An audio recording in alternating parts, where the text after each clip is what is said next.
Next sir, ಈಗ ಹೊರಟ್ಟಿಯವರೊಂದು ಮಾತು ಹೇಳಿದ್ದಾರೆ ಸರ್, ವಿಧಾನ ಪರಿಷತ್ನಲ್ಲಿ ಆಗಿರ್ತಕ್ಕಂಥ ವಿಡಿಯೋ ಏನು ವೈರಲ್ ಆಗ್ತಾ ಇದೆ ಅದು ಫೇಕ್ ಅನ್ನೋದು ನಾನು ನೋಡಿದ ಹೊರಟ್ಟಿಯವರು ಅವರು ವಿಧಾನಸಭಾ ಅಧ್ಯಕ್ಷರು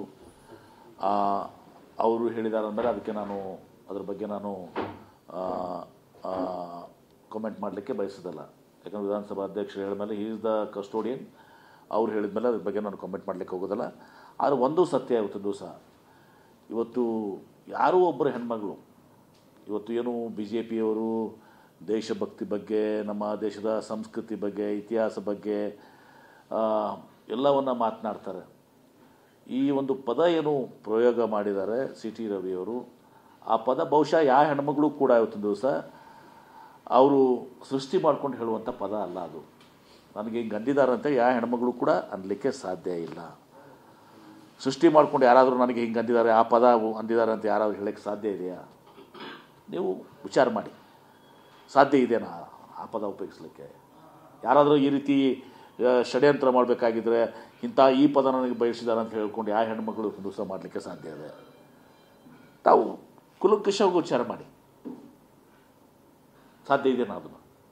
ಹೀಗಾಗಿ ಆ ಪದ ಬಳಸಿರುವಂಥದ್ದು ಭಾಳ ಅದು ಇವತ್ತು ಯಾವುದೇ ಹೆಣ್ಮಗಳಿಗೆ ಇವತ್ತು ದಿವಸ ಲಕ್ಷ್ಮೀ ಹೆಬ್ಬಾಳ್ಕರಲ್ಲ, ಯಾವುದೇ ಹೆಣ್ಮಗಳಿಗೆ ಆ ಪದ ಉಪಯೋಗಿಸಿದರೆ ಅದು ಘೋರವಾದಂಥ ಅಪವಾದ. ಅದು ಯಾರಂದರೆ ಚಿಂತಕರ ಚಾವಡಿಯಲ್ಲಿ, ಮೇಲ್ಮನೆಯಲ್ಲಿ, ವಿಧಾನಸಭೆಯಲ್ಲಿ, ವಿಧಾನ ಪರಿಷತ್ನಲ್ಲಿ ಬಳಸಿದಂಥ ಅದು ಭಾಳ ದೊಡ್ಡ ಅಪರಾಧ, ಭಾಳ ಕೆಟ್ಟ ಸಂಸ್ಕೃತಿ ಅದು.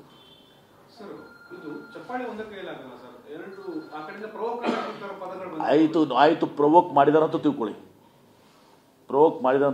ಅವ್ರು ಪ್ರವೋಕ್ ಆಗಿದ್ಮೇಲೆ. ಆದರೆ ಈ ಪ್ರವೋಕ್ ಆಗಿದ್ದಕ್ಕೆ ಈ ಶಬ್ದ ಬಳಸ್ಕೊಳ್ಳೋಂಥ ಸಾಧ್ಯ ಇದೆನಾ? ಈ ಶಬ್ದ ಬಳಸ್ಕೊಳ್ಳೋಕೆ ಸಾಧ್ಯ? ಒಬ್ಬ ಹೆಣ್ಮಗಳಿಗೆ ಇವರು ಸಂಸ್ಕೃತಿ, ಇತಿಹಾಸ, ದೇಶಪ್ರೇಮ ಬಗ್ಗೆ ಜನರಿಗೆ ಕತೆ ಹೇಳ್ತಾರೆ, ಪಾಠ ಹೇಳ್ತಾರೆ. ಇದೇನಾ ಸಂಸ್ಕೃತಿ? ಒಬ್ಬ ಹೆಣ್ಮಗಳಿಗೆ ಆ ಪದವನ್ನು ಏನು ಬಳಸ್ಕೊಂಡಿದ್ದಾರೆ, ಯಾಕಂದ್ರೆ ಆ ಪದನ ಉಚ್ಚಾರ ಮಾಡೋಕ್ಕೆ ಬಯಸೋದಲ್ಲ ನಾನು. ಆ ಪದ ಬಳಸಿದ್ದು ಭಾಳ ತಪ್ಪು. ಪ್ರವೋಕ್ ಮಾಡಿರ್ಬೋದು, ಇಲ್ಲ ಅಂತ ನಾನು ಹೇಳೋದಲ್ಲ ನಾನು. ಆದರೆ ಈ ಪದ ಬಳಸುವಂಥದ್ದು ಕೆಟ್ಟ ಪದ ಆಯಿತು. ಅದು ಸಿ ಟಿ ರವಿಯವರು ಮಾಡಿದಂಥ ಭಾಳ ದೊಡ್ಡ ತಪ್ಪದು. ನಾವು ಅದನ್ನು ಖಂಡನೆ ಮಾಡ್ತೇವೆ. ಆಯಿತು, ಅದು ಏನೇ ಇರಲಿ, ಅದೆಲ್ಲ ಬಗ್ಗೆ ತನಿಖೆ ಆಗಲಿ, ಕೋರ್ಟ್ ಇದೆ, ಎಲ್ಲ ನಡೀತದೆ, ಅದೆಲ್ಲ ಕೋರ್ಟಲ್ಲಿ ಆಗ್ತದೆ. ಬಟ್ ನಾನು ಹೇಳ್ತಾ ಇರೋದು ಕೇಂದ್ರೀಕೃತವಾಗಿ ಈ ಶಬ್ದವನ್ನು ಏನು ಸಿ ಟಿ ರವಿಯವರು ಬಳಸಿದ್ದಾರೆ ಅದು ಭಾಳ ತಪ್ಪು. ಯಾವ ಹೆಣ್ಮಗಳು ಕೂಡ ಷಡ್ಯಂತ್ರ ಮಾಡಿ ಇವರೇನು ಕತೆ ಕಟ್ತಾ ಇದ್ದಾರೆ, ಷಡ್ಯಂತ್ರ ಮಾಡಿ ಅವರು ಈ ಪದವನ್ನು ನನಗೆ ಬಳಸಿದ್ದಾರೆ ಅಂತ ಹೇಳ್ಕೊಳ್ಳೋಂಥದ್ದು ಬಹುಶಃ ಭಾರತ ದೇಶದ ಯಾವೊಬ್ಬ ಅಥವಾ ವಿಶ್ವದ ಯಾವೊಬ್ಬ ಹೆಣ್ಮಗಳು ಕೂಡ ಮಾಡಲಾರ್ಬೋದು, ಮಾಡಲಿಕ್ಕೆ ಸಾಧ್ಯ ಇಲ್ಲ.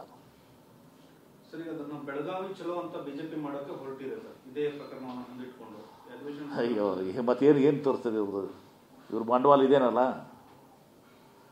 ಇವ್ರ ಬಂಡವಾಳ ತೋರಿಸ್ತದೆ.